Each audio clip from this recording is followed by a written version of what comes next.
muslimin wal muslimat rahimakumullah. Kembali di pagi hari menjelang siang kita duduk bersimpuh bersama-sama di tempat yang mulia dalam rangka menindaklanjuti taklim rutin pada subuh di hari Sabtu. Oleh karena itu manfaatkanlah sebaik-baik untuk lebih meningkatkan wawasan kita, memperkuat ukhuwah Islam di antara kita, dan sekaligus menanamkan iman dan Islam kita agar tumbuh takwa kepada Allah dengan sebenar-benarnya takwa. Tentunya harapan kita mudah-mudahan apa yang kita lakukan semua ini mendapat ridha Allah Subhanahu wa taala, taufik dan hidayah, rahmat dan inayah selalu menyertai kehidupan kita sehingga kelak mati husnul khatimah. Amin ya rabbal alamin. Hadirin jamaah rahimakumullah. Minggu yang lalu kita telah menyimak yang terkandung dalam tafsir Jalalain Al-Jawahirul Kalamiyah fi idahi akidatil islamiyah, kembali tasawuf dalam Risalatul Mu'awwana halaman 102. Wa qala ta'ala pakulan. Bismillahirrahmanirrahim. Wa qala ta'ala pakulan akhadna bi jambihi faminhum man arsalna alaihi hasiba wa minhum man akhadhathu sayhatu wa minhum man khasafana bihil arda wa minhum man agraqna wa ma kana Allahu liyadhlimahum walakin kanu anfusahum yadhlimun. Wa qala ta'ala al munafiquna wal munafiqatu ba'duhum min ba'd ya'muruna bil munkari wa yanhauna 'anil ma'ruf ila qauli ta'ala wa la'anahumullahu wa lahum adzabun muqim. Wa qala ta'ala wal mu'minuna wal mu'minat ba'duhum awliya'u ba'd ya'muruna bil ma'ruf ila qaulihi ta'ala wa ridwanun minallahi akbar dzalika huwal fawzul 'azim. Bila hadirin jamaah rahimakumullah, berawal dari tada masalah kita yaitu yang bagi an tatafakkara fi nuzulil maut, untuk memikirkan tentang hal keadaan kematian. Beberapa firman Allah yang telah kita baca dengar bersama, insyaallah kembali pagi menjelang siang ini berdasarkan beberapa ayat yang sesuai dengan judul tadi, berpikir tentang masalah kematian. Wa qala ta'ala, telah berfirman Allah Ta'ala, fakullan akhadna bi jambihi faminhum man arsalna alaihi hasiba. Maka masing-masing mereka itu kami siksa bi jambihi dengan sebab dosa mereka. Paminhum, maka di antara mereka man arsalna, ada yang kami yaitu tampakkan, yang kami timpahkan kepadanya hasiba, hujan batu kerikil. Wa minhum, dan di antara mereka juga man akhadahu, kami siksa mereka di tempat yang sayhatu, suara yang keras. Wa minhum man khasafna bihil arda, dan di antara mereka ada yang kami benamkan ke dalam bumi. Wa minhum man agraqna, dan di antara mereka ada yang kami tenggelamkan di yaitu laut. Wa ma kana Allahu liyazlimahum, dan Allah tidak yaitu liyazlimahum, Allah tidak menganiaya mereka, walakin kanu anfusahum yazlimun, akan tetapi mereka sendiri yang menyiksa diri mereka. Mereka sendiri yang melakukan kezalimannya. Wa qala ta'ala, kemudian yang kedua, al munafiquna wal munafiqat, orang munafik laki-laki maupun perempuan, ba'duhum min ba'd, sebagian mereka akan menolong sebagian yang lain. Untuk apa? Ya'muruna bil munkar, mereka memerintahkan kepada kemungkaran. wa yanhauna 'anil mu'ruf, dan mereka melarang untuk berbuat baik. Ini orang munafik. Ila qaulihi, bahkan firman Allah Ta'ala, wala'anahumullahu walahum adzabum muqim, Allah akan menyiksa, melaknat mereka, adzabum muqim, bagi mereka azab yang sangat, yaitu muqim, kekal. Yang terakhir, wa qala ta'ala wal mu'minuna wal mu'minatu ba'duhum awliya'u ba'd ya'muruna bil ma'ruf ila qaulihi ta'ala. Allah telah berfirman, orang-orang mukmin laki-laki maupun perempuan, sebagian yang satu dengan yang lain, mereka saling tolong menolong. Untuk apa? Ya'muruna bil ma'ruf, memerintahkan dalam jalan yang baik, yang ma'ruf, ila qaulihi, sampai kepada ayat wa ridwanu minallah akbar dzalika huwal fawzul azim. Dan keridhaan Allah, yaitu akbar, yang maha besar, yang demikian itu huwal fawzul azim, adalah mereka akan mendapat keberuntungan yang besar. Beberapa nukilan ayat-ayat Al-Quran oleh musannif memberikan satu pembelajaran buat kita berpikir dan sadar diri. Jangan sampai kita termasuk orang yang Allah janjikan akan disiksa oleh Allah. Kenapa? Karena ulah perbuatan ia sendiri. Allah tidak ingin menyiksa hambanya kalau hambanya sendiri berbuat baik, beramal soleh, ya. Namun siksaan terjadi karena akibat perbuatan mereka sendiri, ya. Nah, ini kembali buat kita semua. Nah, makanya Allah firmankan tadi, maka si mereka akan disiksa oleh Allah dengan sebab dosa mereka. Nah, ini kalau seandainya kita berpikir, nggak ada cerita Allah maha pengasih, maha penyayang menyiksa hambanya yang ahlul ibadah, yang beramal soleh, itu tidak akan terjadi. Namun kembali, siksaan adalah karena perbuatannya sendiri. Ya, sebagaimana Al-Fakir ceritakan bagaimana seorang ibu yang sedang haji koma sedemikian rupa berhari-hari, ternyata di saat koma sedang disiksa oleh Allah karena waktu hidupnya rambutnya nggak pernah ditutup, ditarik sana betot sini, dibakar dengan api neraka. Ini merupakan siksaan ulahnya sendiri. Kenapa? Karena waktu sehat normal hidup dia nggak pernah rambutnya ditutup dengan kerudung alias jilbab. Ini salah satu contoh. Itu orangnya masih hidup, ya. Tapi Allah udah memberikan satu pembelajaran, itu baru dunia, apalagi nanti di akhirat. Berapa banyak orang yang disiksa oleh Allah masih hidup sebelum kematiannya. Makanya mari kita sama-sama jangan sekali-kali membuat ulah dengan Allah. Jangan sekali-kali kita berbuat maksiat kepada Allah, karena Allah Maha tahu, Allah pasti akan membalas. Yang kedua, paminhum, ada di antara mereka, man arsalna, yang kami istilahnya timpahkan. Asal arsalna kan kami utus, ya. Kami timpahkan atas mereka apa? Hasiba, hujan, yaitu kerikil.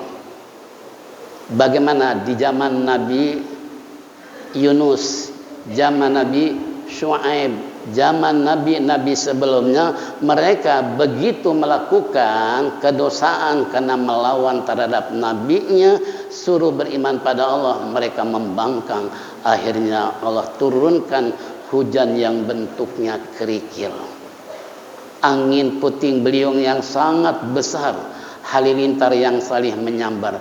Ini seakan-akan mereka sadar atau tidak bahwa janji Allah pasti akan menyiksa mereka, jangankan di akhirat, di dunia saja.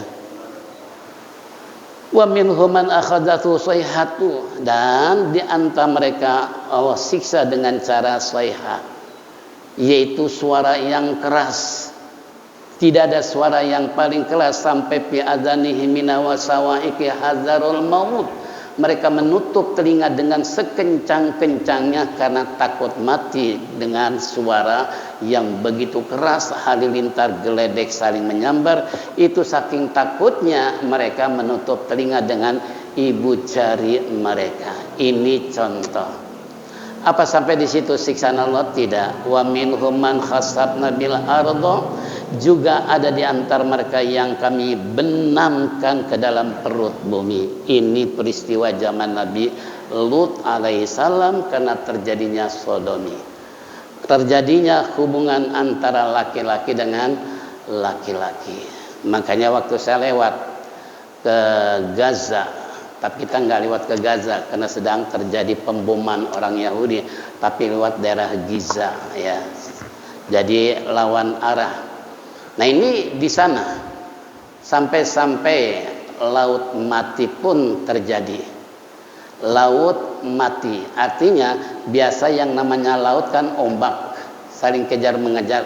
Ini mati sama sekali. Bahkan setiap tahun itu kurang 1 senti tiap tahun itu kurang.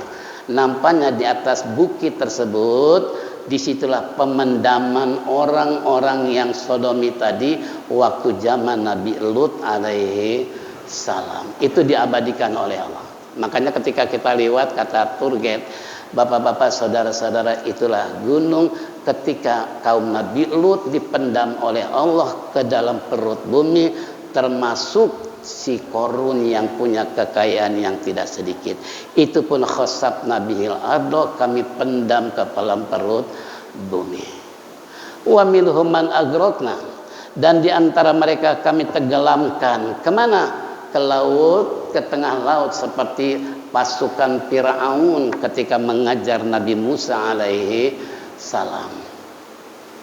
Ini Fir'aun saking takutnya disaingi oleh Nabi Musa, walaupun semenjak Nabi Musa masih bayi membuat aturan Fir'aun untuk tidak boleh lahir laki-laki dan tidak boleh hidup, sehingga undang-undang dibuat manakala bayi laki-laki lahir harus langsung dibunuh.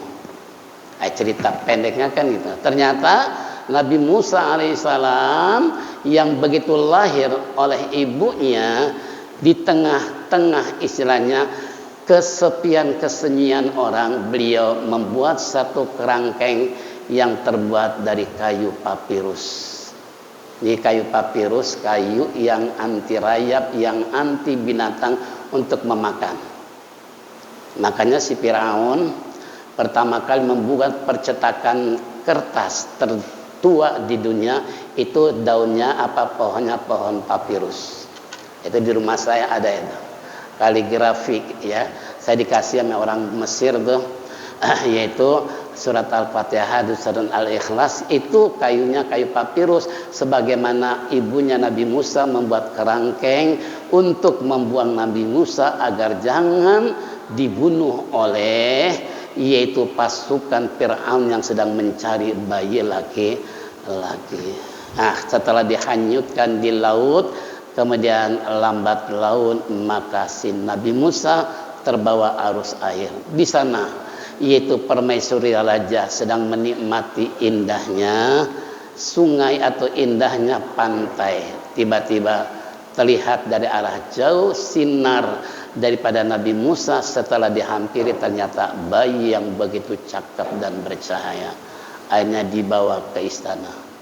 Raja kaget. Peraturan sudah dibuat, nggak boleh lahir laki-laki, malah ini bayi masuk ke istana.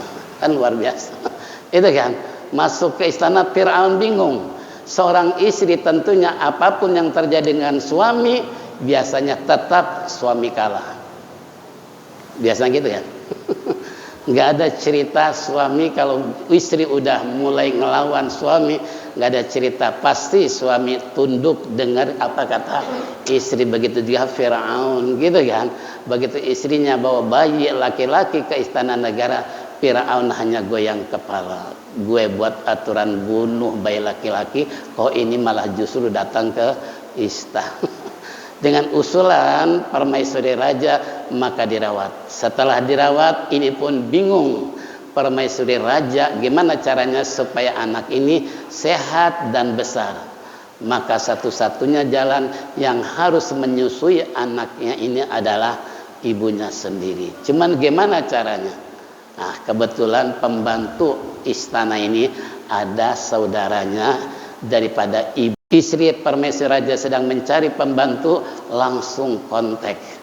Langsung bibinya datang ke ibunya Musa bahwasanya Tuan Raja lagi mencari untuk menyusui anak. Itulah aturan Allah, begitu indahnya. Kalau mungkin perempuan lain yang menyusui anak belum tentu cocok, tapi kalau ibunya sendiri luar biasa. Anteng aja Nabi Musa disusui oleh ibunya sendiri gitu kan. Nah ini kembali. Nah sehingga Fir'aun yang begitu mengaku ana rabbukumul a'la, aku adalah Tuhan yang paling tinggi. Kita lihat bisa karya-karya Fir'aun. Contoh piramida yang ada 3 dimensi. Itu saya langsung dekat dengan piramida, cuman nggak bisa masuk karena kalau masuk bayar 1 juta per orang. 1 juta ya. Itu cuman melihat kantor Firaun, di mana kantornya ini nggak bisa tembus matahari kecuali cuman setahun sekali. Kira-kira otaknya gimana cara buat? Luar biasa. Memang si Firaun karena terlalu cerdas, akhirnya keterlaluan mengaku sebagai Tuhan. Bahkan di depan pintu daripada piramida di sana ada gambar badannya singa kepala manusia. Ini merupakan simbol bahwasanya jangan coba-coba menghadapi Firaun. Kenapa? Dia punya badannya badan singa, tidak ada binatang yang paling kuat kecuali singa, tapi mukanya muka manusia. Ini otaknya si Firaun. Sampai waktu dijajah oleh orang Inggris tuh, ditembak oleh orang Inggris, hidungnya somplak 11 sampai sekarang belum diperbaiki. Ya itu sampai segitunya. Itu otaknya siapa? Si Firaun. Ya. Bahkan saya alami ke sana beberapa hari di Mesir, ya termasuk lihat bangkai si Firaun. Bangkai pe mayit kira-kira. Mayit pe bangkai. Kalau mayit terlalu walaupun kata Allah walaqad karramna bani Adam, tetap kami hormati, kami muliakan manusia, karena Firaun pun termasuk keturunan Nabi Adam. Tapi keterlaluannya si Firaun ini mengaku sebagai Tuhan yang paling tinggi, disebut mayit. Dia mengaku Tuhan, disebut bangkai, bukan binatang. Itu kan umpamanya. Nah, ini kembali. Jadi begitu saya masuk per orang 300, saya masuk dengan Umi. Ya, begitu masuk antri, nah ini si Firaun dalam tabung nomor 7 ya. 12 itu 12 orang di situ. Ini Firaun, dia tangannya nggak bisa sedekap, renggang. Itu berapa ribu tahun. Kita lihatnya pegel. Gimana si Firaun? Jadi sama sekali nggak bisa begitu. Orang lain pada begini, dia apa? Begini. Itu ribuan tahun, bayangin. Ya, itulah kekuasaan Allah untuk menunjukkan kepada manusia, para pengunjung museum Firaun. Hai saudara-saudara, inilah yang mengaku sebagai Tuhan yang paling tinggi. Ini dia nih bangkainya kayak begini nih. Ya, itu tingginya cuma 1,10 cm. Tingginya tuh. Ya jenggotnya sama dengan saya. Ada putih seperti ini. Ya, karena mungkin Firaun juga tahu kalau miara jenggot nggak boleh lebih dari ukuran segini. Kata mu'alim nih nggak boleh lebih. Lebih dari ini antara orang soleh atau dukun. Biasanya kalau dukun jenggotnya itu kata mu'alim. Makanya nggak ada cerita para waliullah, para habaib jenggotnya bisa dikuncir, jenggotnya bisa dikepang, karena nggak boleh lebih dari apa ini. Ya, ini yang punya jenggot, tolong pelihara tuh jenggot. Karena sekarang tidak ada lagi istilahnya apa, orang-orang yang dianggap oleh pemerintah yang berjenggot orang apa? Kan dulu pernah heboh kan, sampai supir bajai, ya Jenggotnya luar biasa, bagusnya luar biasa. Supir bajai sering ngaji di Taat Taibin. Suatu hari jenggotnya habis dibabat. Mas, mana jenggotnya mas? Saya cukur, Ustaz. Loh kenapa? Habis orang kalau mau nyetop bajai nggak jadi gara-gara ya lihat jenggot saya. Tuh jenggot dijadiin itu. Ya Allah Rabbi. Tukang parkir di Senen orang Sumedang. Mang, kemana tak jenggot bagus-bagus kok dicukur? Habis Ustaz gimana nggak dicukur? Ini mobil mewah. Kalau mau berhenti lihat jenggot saya malah digas lari kencang. Gara-gara takut dengan karena orang berjenggot pasukan gitu kan. Nah ini termasuk, makanya jangan panjang-panjang, cukup seperti ini ya. Ini contoh kalau yang miara jenggot tadi.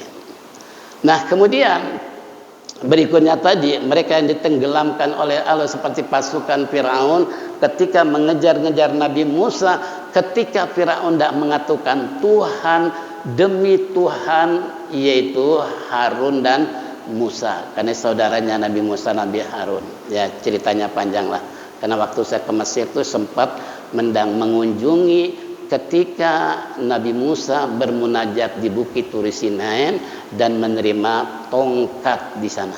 Ya, itu saya sempat di situ dengan teman-teman, istilahnya dengan Umi, jalan-jalan di tempat Nabi Musa Gunung Turi Sinain. Ini kembali. Begitu dia mau mengatakan Tuhan Harun dan Nabi Musa, tiba-tiba malaikat Jibril segera mengambil segenggam pasir sehingga mulutnya dijejal oleh Jibril supaya Firaun nggak bisa mengucapkan Tuhan Harun dan Musa. Tuh sampai segitunya tuh. Jibril aja benci banget sama si Firaun. Begitu mengucapkan demi Tuhan Harun dan Musa, langsung ngambil segenggam pasir, mulutnya diapain? Disumpal dengan pasir. Ya Allah Rabbi. Ini kembali buat kita, itu ditenggelamkan. Wa makana Allah liyazlimahum walakin kanu anfusahum yazlimun. Dan Allah tidak istilahnya apa? Liyazlimahum. Allah Subhanahu wa taala hendak menganiaya mereka, tidak. Allah tujuannya tidak akan menyiksa mereka yang berbuat zalim. Walakin kanu anfusahum yazlimun, akan tetapi diri mereka yang melakukan kezaliman. Contoh kenapa si orang yang enggak sholat dimasukkan ke neraka sakor? Karena sholat perintah Allah, namun orang enggak mau sholat, itu tempatnya di mana? Neraka sakor.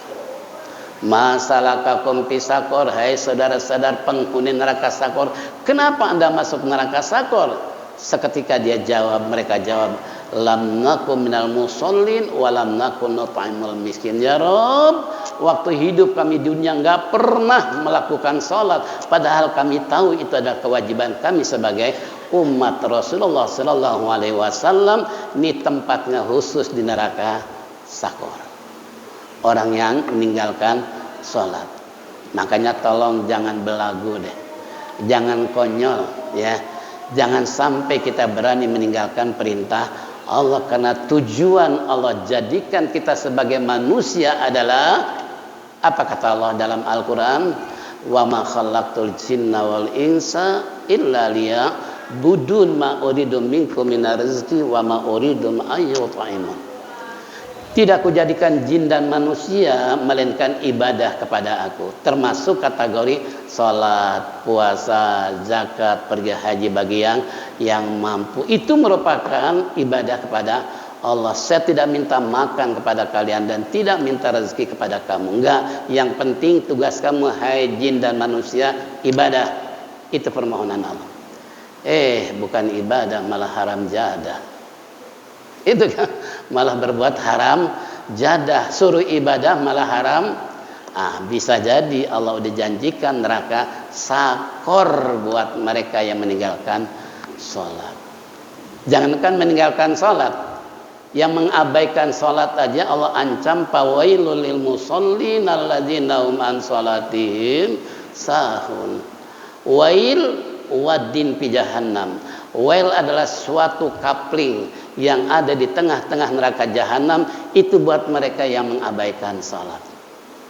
Mereka yang melalaikan salat itu khusus di neraka. Well, wadin fi jahannam, lokasi yang ada di tengah-tengah neraka jahanam.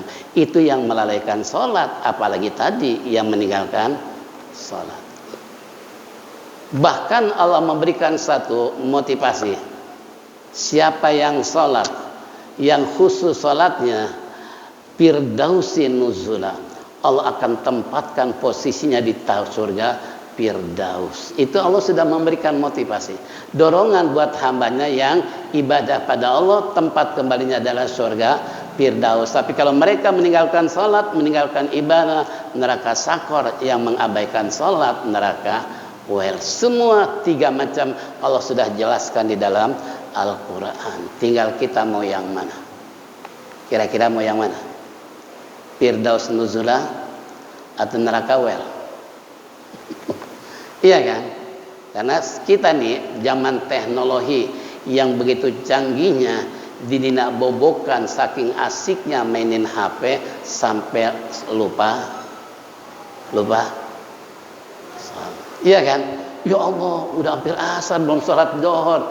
Kata istrinya, papa tadi kan sudah bilang bentar lagi asar, malah asik mainin game. Itu model kayak begitu tuh. Kalau tiap hari begitu kira-kira gimana? Ada nggak di sini? Ada nggak di sini? Awas. Makanya saya bilang, upaya walan tardo angkal Yahudu walan Nasara hatta tabi'a millatahum. Tidak akan rela Yahudi dan Nasrani sebelum Islam masuk agama mereka. Yang paling empuk serangan mereka bukan dengan senjata, tapi ghazwatul fikr, perang otak. Gimana perang otaknya? Teknologi yang sangat ampuh membunuh orang Islam secara mati hidup-hidup, nggak kenal agama, nggak mau ngaji, nggak zikir, nggak mau baca Quran, saking asiknya mainin. Kira-kira gitu ya? Maaf nih yang punya HP, kira-kira gitu ya? Yang punya HP ya? Karena saya nggak punya HP, saya nggak tahu. Kira-kira gitu nggak? Kalau begitu sampai kapan kita? Sampai kapan? Bahkan saya jelaskan, termasuk kita dinak bobokan dengan rumah kamar masing-masing pakai AC. Semakin malam AC semakin dingin, terdengar suara subuh, bukan selimut dilempar malah ditarik. Akhirnya subuh. Ada di sini yang begitu. Itu AC ya. Belum lagi sekarang DP motor 0, nggak perlu pakai DP. Mobil begitu mudahnya kalau kita mau kredit, gitu kan? Kenapa? Coba kalau mau berpikir kira-kira gimana? Itu tujuan mereka adalah supaya umat Islam dinak bobokan dengan kendaraan-kendaraan yang mereka miliki, apalagi ibu kota Jakarta tidak ada istilah nggak macet, pasti macet. Kira-kira sholatnya gimana? Pernah mikirin ya? Pernah mikirin ya? Ya Allah Rabbi, itu sadar nggak sadar kalau saya berpikir, inilah kata Hujjatul Islam Al-Imam Ghazali 350 tahun beliau sudah katakan akan terjadi ghazwatul fikr, perang otak. Karena orang kafir nggak mau perang melawan senjata, karena umat Islam tahu mereka paling front, paling depan kalau diajak perang pakai senjata. Sebab taruhannya kalau mati surga. Gitu kan? Ini contoh. Ya. Nah itu Allah nggak menzalimi mereka, nggak menyiksa mereka, melainkan mereka sendiri yang mau disiksa. Kenapa? Nggak mau sholat, nggak mau puasa, nggak mau ngaji umpamanya. Itu Allah akan siksa. Kenapa? Karena perbuatannya sendiri. Sampai-sampai kemarin saya bilang, ya dalam ceramah umum, karena minggu kelima biasa ceramah umum tentang masalah hikmahnya ngaji. Rasulullah sudah menjanjikan talabul ilmi takafala rizquha. Orang menuntut ilmu dijamin rezekinya oleh Allah. Percaya nggak nih? Percaya nggak? Kalau percaya, ingat, jangan sampai tidak mau ngaji, jangan sampai mengabaikan pengajian, apalagi di Saban hampir tiap hari. duduk bersama ulama, rapat dengan mereka supaya benar-benar janji Rasulullah orang ngaji rezekinya dijamin. Makanya ingat cerita Mu'alim, ada penjajah koran dari hari ke hari jalan kaki, dari rumah ke rumah, dari gang ke gang, begitu nggak ada rasa capek baik hujan maupun panas, tetap dia harus nganterin koran. Allah lihat nggak nih? Allah lihat nggak nih? Ini kasihan aman anak muda nih. Ya, kasih rezeki buat beli sepeda. Kebeli sepeda. Dulu jalan kaki, sekarang naik sepeda. Kan mengurangi apa? Rasa capek gitu kan. Kemudian dengan rajinnya menjajaki koran tadi, naik pangkat. Allah kasih buat beli motor. Kebeli motor. Itu tukang koran. Begitu kebeli motor, nggak ngaji lagi. Seandainya dia ngaji lagi nih, mungkin kebeli mobil tuh. Itu kan, kalau dia ngaji terus aja, pasti Allah kasih apa?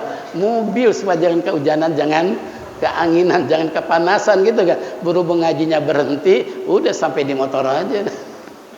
Itu karena memang janji Rasulullah. Makanya teman saya namanya Ustaz Ismail, mungkin kita kenal dengan beliau, tinggal di Gang Cacing. Tiada hari tanpa ngaji. Terkadang 8 kali naik bis, ya. Di mana ada mu'alim, di situ ada dia, ya. Bahkan beliau meninggalnya pun di atas sejadah ketika sholat asar. Nah, ini selalu dia bonceng dengan saya, suka cerita dengan hadis tadi. Bahwasanya saya tanya, Ustaz, ini ongkos dari mana? Bapak kan udah pensiun, namanya pensiun kira-kira berapa persen sih dari gaji gitu kan? Punya istri, punya anak, belum biaya istri, biaya anak, sementara ongkos ngaji aja 8 kali, 8 kali 3 sama dengan 24.000. Itu buat ongkos ngaji, belum.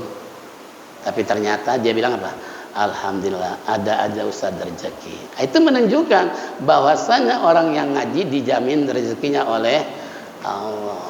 Jangan takut gara-gara ngaji cuma sekian menit, gara-gara mau dagang, mau usaha, sampai tega ngebelain dagang, dibuka dia gelar lapaknya, tapi ngajinya padahal yang bagus ngaji dulu baru dagang. Insya Allah di situ Allah jamin sesuai dengan hadis Rasulullah. Ini contoh ya. Ya tahadus binima, kalau cerita saya kayak apa sih? Saya paling nggak mau, sering saya bilang sama anak-anak, boleh jalan-jalan kalau ngajinya libur.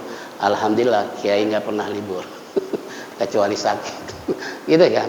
Kita kalau umpamanya bukan ini dengan guru supaya sakit, enggak. Boleh jalan-jalan dengan catatan kalau kiainya nggak ngaji. Gitu kan. Tapi kalau ngaji nggak bisa diajak kompromi, tetap harus apa? Ngaji. Nah, ini contoh saking apanya? Saking merasakan nikmatnya duduk di majelis taklim. Kalau yang tukang ngaji, kalau yang nggak biasa ngaji, kata Hasyim Asy'ari dalam makolanya, al mu'minu fil masjidi kal samaki fil ma, al munafiqu fil masjidi katoiri fi aksi. Orang beriman kalau dengerin pengajian, kalau duduk di masjid itu persis bagaikan ikan di dalam air. Walaupun airnya asin, kayak keruh, kayak apapun tawar, tetap ikan betah. Asik lari sana lari sini. Makanya saya waktu ke Dubai, akuarium terbesar di dunia itu berbagai macam ikan, besar-besar ikannya. Karena akuarium terbesar di dunia kayak apa? Saya perhatikan ikan, ya Allah subhanallah, luar biasa. Ini contoh. Nah, kalau orang mukmin itu dalam masjid dengerin ngaji, persis antengnya kayak ikan di dalam air. Tapi lain dengan orang munafik. Ya, persis bagaikan burung di dalam sangkar. Ada nggak burung yang betah di dalam sangkar? Ada nggak? Ada yang punya burung nggak? Ada yang merah burung nggak? Gitu kan, apalagi sekarang lagi musim kontes burung. Ada anak yatim kita, binaan kita, dia dewan juri. Waktu itu ketemu dengan saya. Kamu kerja di mana? Saya kerja di Dewan Juri Kontes Burung. Loh, jadi kalau ada kontes burung, dia jadi Dewan Juri. Kamu belajar di mana dulu? Saya belajar di hutan-hutan, di daerah Bogor, Sukabumi, di mana ada hutan, di situ ramai burung, di situ saya harus nongkrong, mendengar suara burung, lagu, lagaknya dan sebagainya. Berapa duit digaji? Setiap kontes 300.000. Setiap kontes 300, itu anak yatim binaan kita. Ya. Jadi kaderannya Dewan Juri Kontes Burung. Ini luar biasa. Ini kembali ya. Jadi kalau orang-orang munafik di masjid dengerin ceramah, dengerin pengajian, nggak bakalan betah. Karena persis bagaikan burung di dalam sangkar. Kayak apapun indahnya pengajian ulamanya, kiai habaib, tetap orang munafik nggak bakalan betah, gitu kan? Nah, contohnya ini al munafiquna wal munafiqatu ba'dhuhum min ba'd ya'muruna bil munkari wa yanhauna 'anil ma'ruf. Ingat, orang-orang munafik laki-laki dan perempuan itu yang satu dengan yang lain saling membela, saling menolong. Untuk apa? Untuk melakukan kemungkaran, mencegah